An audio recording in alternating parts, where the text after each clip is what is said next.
dans la limite entre l'exposition d'art contemporain et l'exposition de photos. Je me souviens, l'année dernière, on entrait dans une sorte de conseil d'administration avec la grande table ovale, les fauteuils où on pouvait s'installer.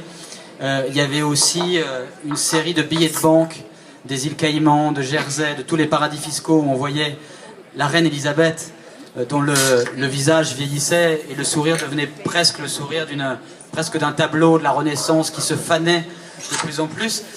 Comment on fait quand on décide d'enquêter et qu'on est un photographe comme toi sur les paradis fiscaux, alors que précisément les paradis fiscaux, c'est des choses qui ne se montrent pas.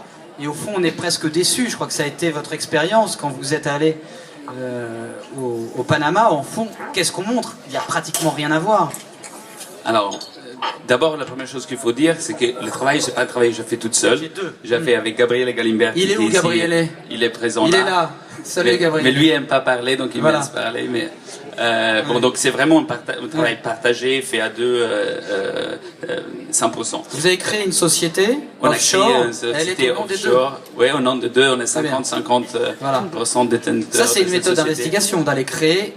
Vous allez jusqu'à créer une méthode société. d'investigation, c'est aussi une méthode presque de mise en abîme, un peu comme ils font les Yes Men en quelque façon. Nous, à un certain moment, on trouvait qu'on ne pouvait pas rentrer dans ce bâtiment, on n'avait pas l'autorisation, on avait demandé, ils ont pu rentrer, donc la seule façon qu'on pouvait rentrer, c'est pour faire en société. On s'est dit, bon, on va faire en société. Et quand on est rentré, on a demandé si on pouvait faire en société, on a dit, bien sûr, asseyez-vous. Les mêmes gens que les jours avant nous avaient dit non. Et on a dit, vous voulez l'appeler comment? On s'est regardé, on a dit, The Heavens. Et on a demandé si le nom était pris, c'était pas pris. Il y avait The Heavens of the Waffle, que c'était une espèce de gâteau, The Heaven of the Burger, des trucs comme ça, mais il n'y avait pas The Heavens tout court. Donc on a ouvert notre société. Mais bref, l'idée de base, c'est que pour moi, c'est pas 100% clair encore comme la photo doit exister.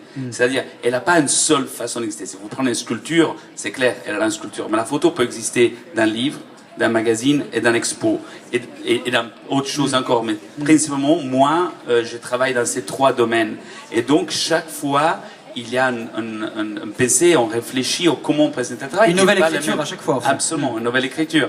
Et donc, dans le magazine, on n'utilise même pas les mêmes photos. Il y en a certains qui sont les mêmes, mais pas toujours. Dans l'expo, on utilise des formats différents, on rentre dans la photo différemment.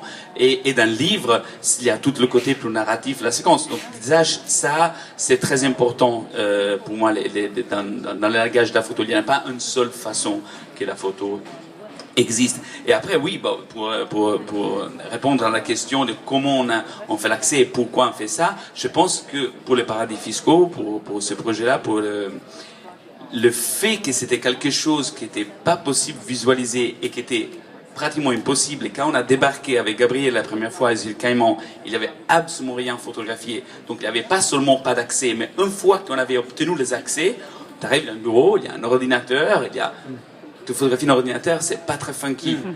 Donc, il faut tout le temps essayer de trouver des autres solutions pour traduire une image, quelque chose comme ça. Donc, et le terme de paradis fiscaux aussi, qui est un terme totalement métaphorique, au fond, utiliser le terme de paradis. On travaille sans arrêt sur la métaphore aussi. Et ça, c'est drôle parce que c'est un terme qui marche en français, en allemand, en espagnol, en italien, mais il marche pas en anglais. Parce qu'en anglais, c'est pas tax havens, c'est ça? Havens, c'est les endroits protégés. Ouais. Et en toutes les autres langues, c'est les paradis fiscaux. Donc, même le titre de livre, de projet, c'est un jeu autour de ça.